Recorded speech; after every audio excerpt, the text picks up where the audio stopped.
Welcome to Learn English Speaking. Let's talk stories. Here we bring you amazing stories to improve your English fluency. Don't forget to like, share, and subscribe for more exciting lessons. Let's learn together. Growin'. There is a 17-year-old girl living in our town.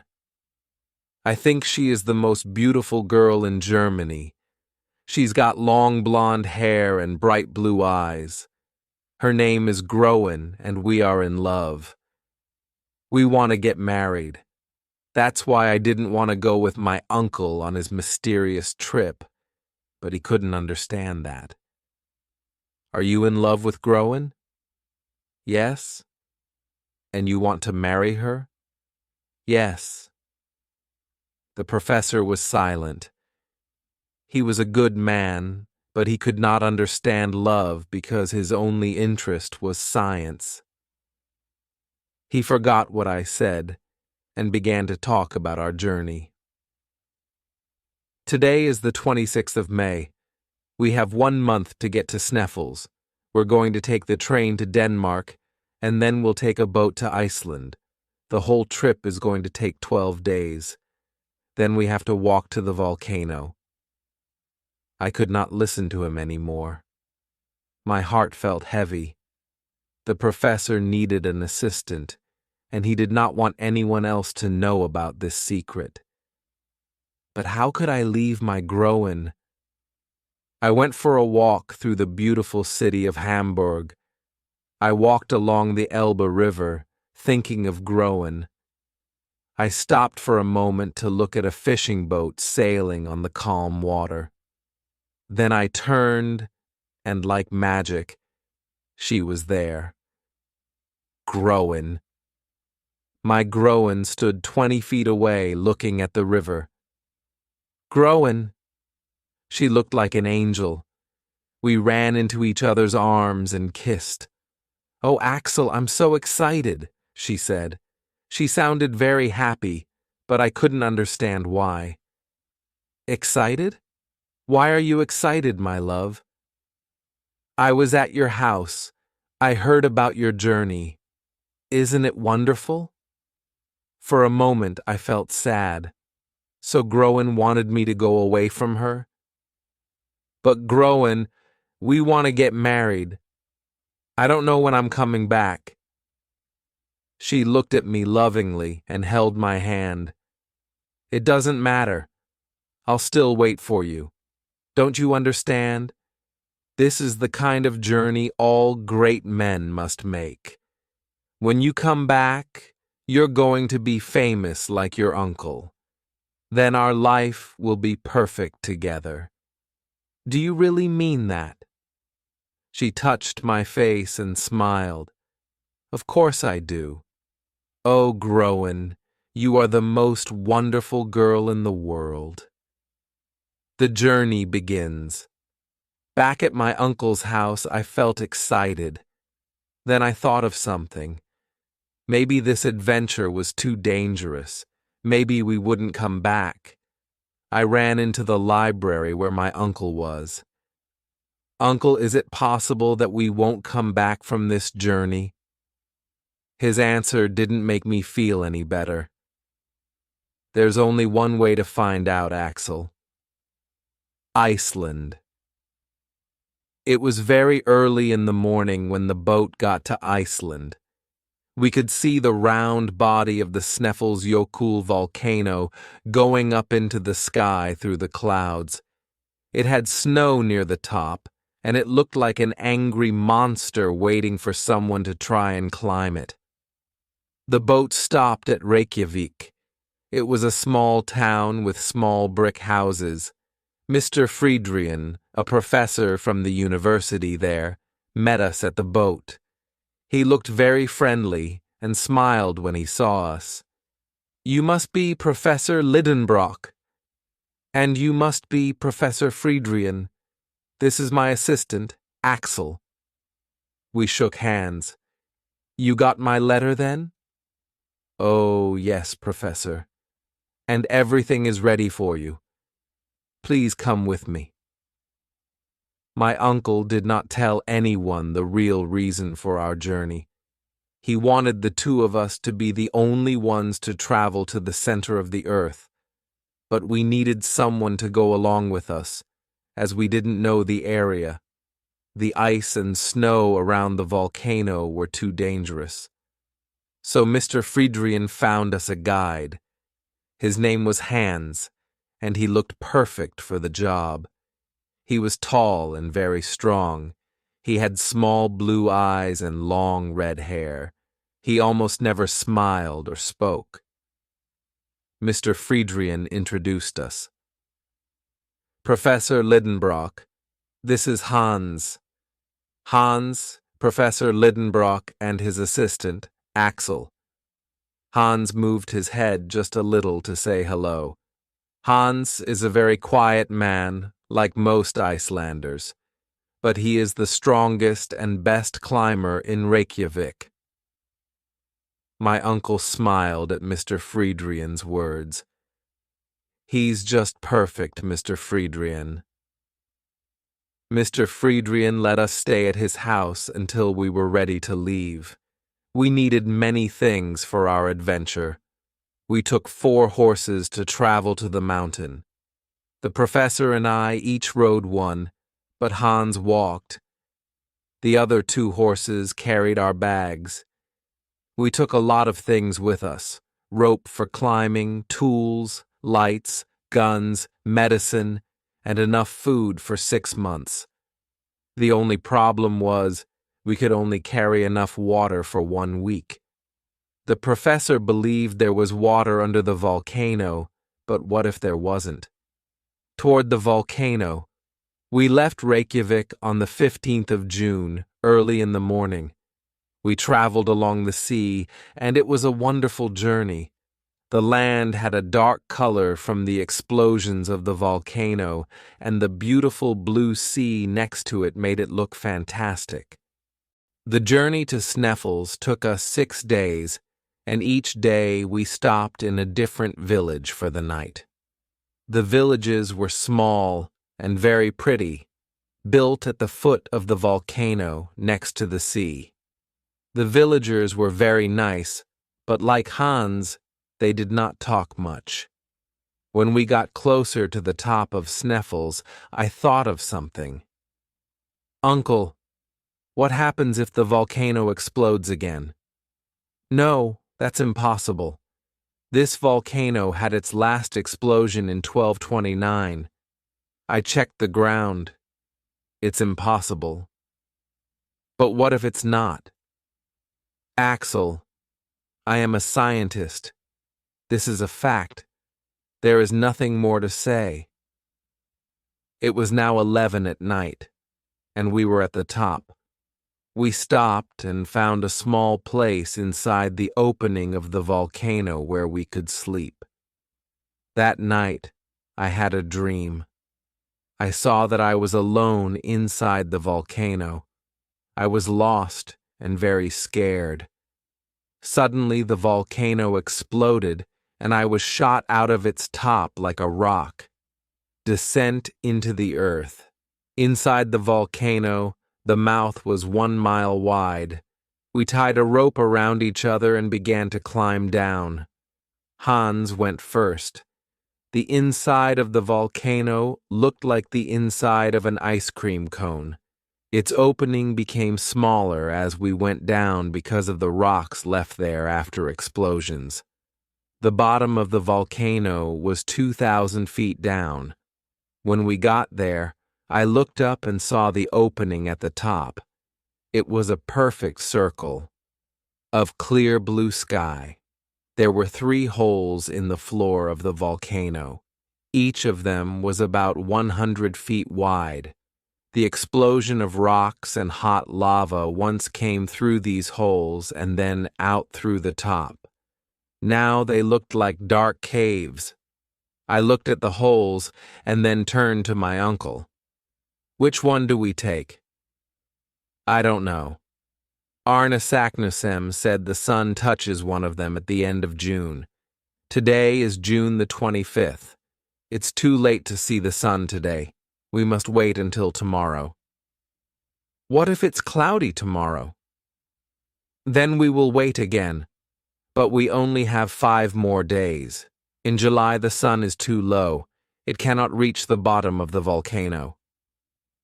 Then we can go home? Axel, don't say such things. Tomorrow will be sunny and we are going to the center of the earth. Waiting for the sun. The next day it was cloudy. The professor could not believe it. 4 days! We only have 4 days! Please, please, sun, come out, come out! The professor looked up at the sky with his arms open. The only thing he wanted now was to see the sunshine. I thought of Groen and the danger waiting for my uncle and myself inside those holes. I hoped for rain. Hans built a small house from the large rocks he found on the floor of the volcano. He never said much, but he always thought of something useful to do. I checked the rock of the volcano walls to see how old they were. Drops of water from the ice and snow outside ran down the wall, and the sound they made inside was like music. Suddenly the professor called out my name. "Axel! Axel, come here!" I ran to him, curious to see what was there. "What is it?" "Look at this." There were 2 words on the wall of the volcano, written in the old Icelandic language. What does it say? Arne Saknusem. He was here. We're in the right place. The sun appears. The next day, the sun came out. At 1:13 in the afternoon, it touched the hole in the center of the floor. "That's it! That's the hole to the center of the earth. Let's go!" Hans brought our bags, but there was one problem. We could not carry all of them and climb down the hole at the same time. What must we do now? The professor took off his glasses and cleaned them while trying to think of a solution. Well, we'll throw everything we don't need down the hole. We'll find it when we get to the bottom. Hans threw the bags down the hole in front of us. We listened, but we never heard them hit the bottom, lost in the tunnels. We put our rope through holes in the rocks on the sides of the walls, then climbed down. Hans went first, then my uncle, then me. Every 200 feet, we found a flat rock to stop on. We pulled the rope down from above us, tied it to a new rock, then started again. We did this for almost 10 hours. We traveled 2,000 feet down. Finally, Hans said something. "Stop." It was only one word, but it was nice to finally hear his voice. "What happened?" "We are at the bottom." The professor and I looked at him. "The bottom of what?" "I don't know." There was a turn in the hole. There was an open area, like a cave, at the bottom of the hole, which continued to the right. Our bags were there. After 10 hours of climbing down, we were very tired. We decided to spend the night there. The tunnel. In the morning, we continued our journey. The hole now opened and looked more like a tunnel. We did not need to climb because we could walk down this tunnel. We used our torches so we could see the rock on the walls clearly. It looked like glass of different colors. Some of it was red, some was brown, and some was yellow. My uncle saw me looking at it. "That's from the lava. It's beautiful. So, you're starting to enjoy our journey? There's more to see. Come along." We walked for 2 more days and found other tunnels. There were tunnels everywhere, but we did not know which was the right one. Unluckily, our water finished. Now, what are we going to do? We're going to find a spring. There are many, but we have to go down further. I could not move. I was very tired and thirsty and thinking of Groen. Uncle, I can't go on. Axel, please, we are going to find water. Water. It was Hans's voice. What did you say? Water. There was a loud sound behind the wall next to us. It sounded like the water of a river. Hans took a pickaxe and made a hole in the wall. Water came up onto the floor around us. I told you, Axel. Water. Ow! It's hot. Don't touch it. It needs air. We're too far in the ground. The water was cold enough to drink after a few minutes, and we all felt strong again. We continued our journey, but I made a serious mistake. Lost. I was very excited about finding the water, and I went first. I walked too far in front of the others, and I got lost. I tried to go back, but I could not find them. I shouted their names. Uncle! Hans! I could only hear my own voice in the tunnel. I was afraid. I ran. Then I fell. I fell through the air, down a long tunnel. Then I hit my head, and everything went black. An underground water world. When I opened my eyes, I heard the sound of the sea. The sun was high in the sky, but this was not possible. We were under the ground. My uncle stood over me. He's okay, Hans. I saw Hans smile. My head hurt. I touched it and felt a bandage on it. I tried to speak, but it was difficult. Where are we? Don't speak, Axel. You had a terrible fall. We heard you screaming. We were in a tunnel next to yours. Luckily, the two channels came out here, on this beach. My uncle sat down next to me and spoke with more excitement in his voice. Axel, we found an underground sea. There are trees here, and the bones of animals that lived thousands of years ago. When you get better, we are sailing across this sea. Oh, Axel, you can't imagine how happy I am. I could not move much for 2 days.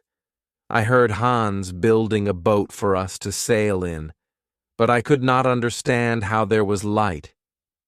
The professor explained it to me. It is a mystery, like so many things, but it is something like electricity, coming from the heat of these rocks. We are inside something like a giant cave. The top of it is a few miles high. There are even clouds, because of the water. I looked up and saw the clouds. I could not see the top of this cave, but it was difficult to believe that all of it was under the earth. When I felt strong again, I took a walk along the beach. There were shells there from a time before man walked on the earth. I saw the bones of something that looked like a huge elephant. I thought, can things live under the earth? Are there any animals alive down here? Sailing the underground sea. The boat was ready, and we were ready to sail. We left the beach, and the strong wind pushed us quickly out to sea. After a few hours on the strange sea, Hans tied the pickaxe to a rope and threw it into the water. The professor wanted to know how deep the sea was.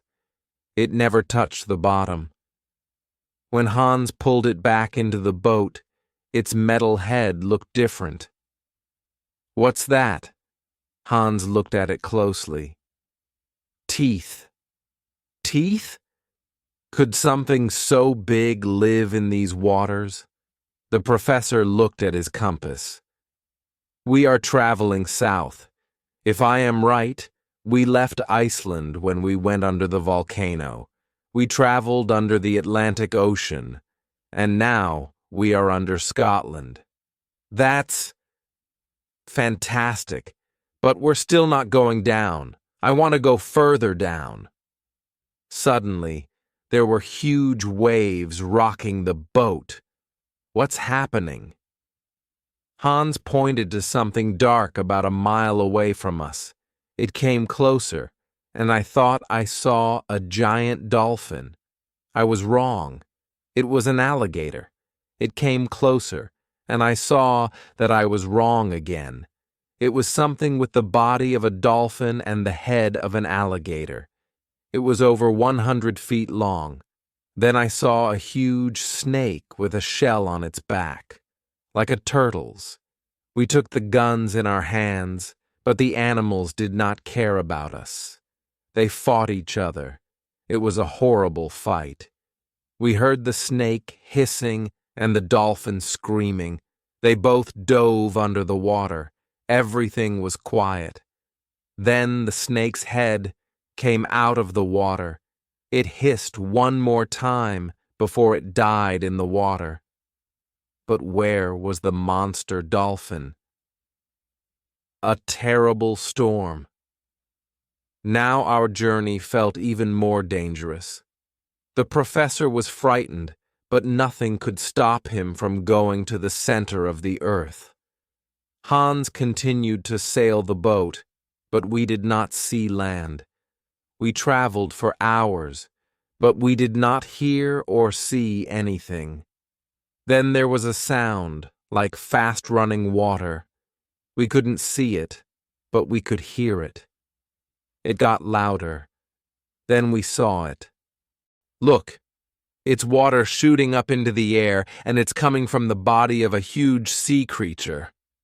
We tried to turn the boat, but the waves pulled us near the creature. For a moment, I thought that this was the end of our journey.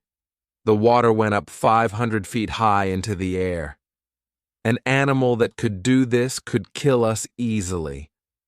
Then we saw that the long black body we thought was an animal was an island.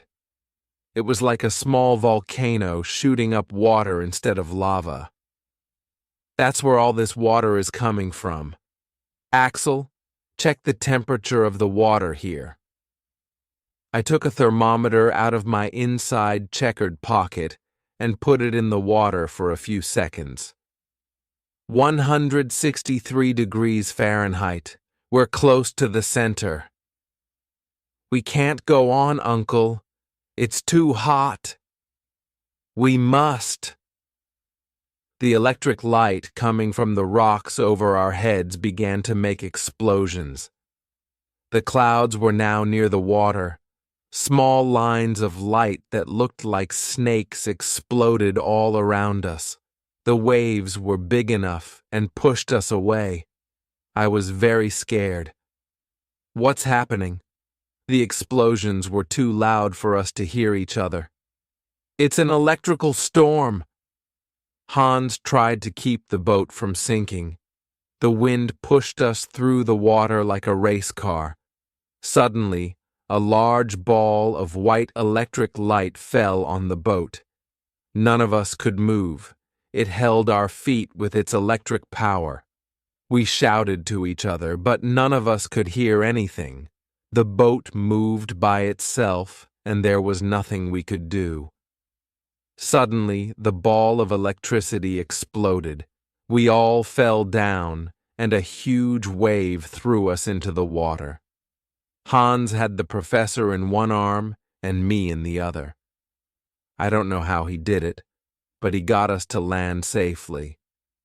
I began to think that all the energy he saved by not talking made him the strongest man on earth. The storm stopped, and we saw the boat still on the water 100 feet away. Hans swam out to save our food and equipment. The professor and I tried to understand where we were. I think that sea is 800 meters wide. That means we went under Europe. The Mediterranean Sea is now over our heads. Let's wait for Hans to bring back the compass. When Hans brought back the compass, the professor and I could not believe what we saw. It said we were north, not south. That meant the wind took us back to the place where we started. A lost world. We were on the north side of the sea again, but not on the same beach as before. For this reason, we began to look around to see what we could find. The professor didn't want us to stay there for long. He wanted to sail on the sea again. Professor, it's too dangerous. You saw what happened. I don't care, Axel. I did not come all this way to turn back now. We've got to see what's on the other side of that sea. This beach was longer than the other one. Its rocks had more holes in them, and I thought this was because of earthquakes. There were many more bones and old shells on this beach. Look at all this, Axel. We can read the whole history of the world from these bones. There were skeletons of animals that are not living today. It was very exciting to see them out in the open and not in a museum. Axel, look, a human head. There, with all the other bones, was the head of a man. How did it get here? Did it fall down one of those holes like we did? Was that going to happen to us? The professor was excited. If other scientists could see me now, this could be the oldest skeleton ever found. We walked further down and the beach changed. Now there were large trees and small plants around us. The further we went, the more life we found. Suddenly, I saw something move behind the trees. My uncle and I hid. It was a family of mammoths from thousands of years ago. Axel, can you believe it? There is another world under our earth. But are there also people here? Yes, look. I couldn't believe it. Walking behind the mammoths was a giant man. He was over 12 feet tall, with long hair and a beard. He had a piece of animal skin around his waist. Should we try to talk to him? Number. He looks dangerous. Hans is not with us, and we don't have our guns. Let's go back to the boat. We ran away quietly so the prehistoric man did not see us. When we stopped running, we were back at the beach. I saw an old knife on a rock. Let's clean this and keep it. It could be useful. Axel, don't you understand? What? Yes, it's a knife, but it's made of metal. It is only 200 or 300 years old. Do you mean? Yes. Arne Saknussemm. The professor saw a cave nearby. He ran to it. Axel, it's him. On the rock next to the entrance of this cave, there were 2 letters in Old Icelandic, A.S. The professor looked very excited. This must be the entrance we're looking for, the last tunnel. Hans brought the boat to the end of the beach where the cave was. We tied it to a rock in the water and took our bags to the cave. Are we going to use the boat again? I don't know. Maybe, if we come back this way, but who knows where this new tunnel will take us? We needed the boat sooner than we thought. We walked about 12 feet inside the cave, then saw a huge rock blocking the tunnel. We couldn't understand it. How could Arne Saknussemm get around this rock? The professor thought for a moment, then looked at the rock. Maybe it fell after his journey, within the last 200 years, probably after an earthquake or a terrible storm. I wish there was another earthquake to move that rock from the entrance of the cave. Axel, that's it. We can use the gunpowder to move this rock again. Do you think it will work? There's only one way to find out. We still had some extra gunpowder with us for the guns. Hans made a hole in the rock with his pickaxe. Then we put the gunpowder inside. We used the rope to light it, but we made it very long to give us time to move back and hide. The three of us got into the boat and moved 50 feet out to sea. We had no idea how big the explosion was going to be. Waiting for it made us very nervous. Maybe it won't work, Axel. Don't say those things. We waited. Suddenly, the rocks on the beach opened like two curtains. The earth shook, and everything fell into a huge hole. We fell back in the boat, and the final explosion made the sea rise in a huge wave, which pushed us back to the beach. We were in the air, on top of the water, and the hole was below us. It looked big enough to take in all the world. "We're going down into the hole! That's what we want! Not this way!" we shouted because the noise of falling rocks was all around us and we couldn't hear each other. The boat moved like a train through the tunnel. Then we crashed into a new river of fresh water. The boat went under and came back up so fast that there was very little water in it. I don't know how we stayed in. We held on to the sides of the boat with all our strength. "Professor, where are we?" "I don't know. But the water is taking us somewhere. We have no choice but to follow it. It's getting hot." The temperature was high. The walls had the red color of lava. Are we under another volcano? When I finished my sentence, we heard a loud roar from behind us. Water and air pushed us forward, faster. The walls began to shake. Rocks began to fall. "Professor!" Then it was clear. We were inside a volcano, and it was going to explode.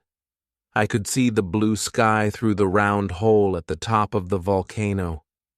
There was one more terrible roar, and we were flying up into the air back home. The volcano threw us into the sea. Hans saved us again with his amazing strength. But where were we? It looked like the surface of the earth. There were small boats in the water and olive and fruit trees on the land. Behind us was the huge volcano. We saw a little boy. We tried to go near him, but he was afraid of us. After all our underground adventures, we looked horrible. The professor spoke to him in German, French, and English, but he did not understand. Finally, the boy spoke in Italian. What did he say? He said we're in Stromboli, Italy. You mean we went into one volcano in Iceland and came out of another in Italy? Yes. And that one there is Mount Etna. And that was how our journey ended. The professor was not happy that he didn't reach the center of the earth. But when we got back to Germany, he felt better. Martha had told everyone in Hamburg about our journey, and when we arrived, there was a big celebration for us. Everyone in Hamburg was at the train station when we arrived, but the only person I looked for was my Grauben, and I saw her, like a white light moving past the others, until I could hold her. "Oh, Axel, I'm so glad you're back. I thought of you every day, and sometimes I was afraid, but somehow I knew you were all right. Well, I never felt that I was safe, but I did want to come back to you every minute of every day." There was a stage set up in the station, and the journalists who were there asked the professor to talk about our journey. Uncle Otto was tired, but he agreed. My nephew Axel and I are now back from an incredible journey. We saw things that scientists still do not know about. There is life in the heart of this planet. There is water and beaches and trees. Arne Saknussemm, a famous scientist from the 16th century, was the first to travel under the earth. We are the second. I do not know if others will try this dangerous adventure in the future. If they do, they need someone like our guide Hans with them, or I'm afraid they will not survive. For a moment, I thought I saw a smile on Hans's face as the people clapped and cheered. But, as usual, the quiet Icelander didn't say a word.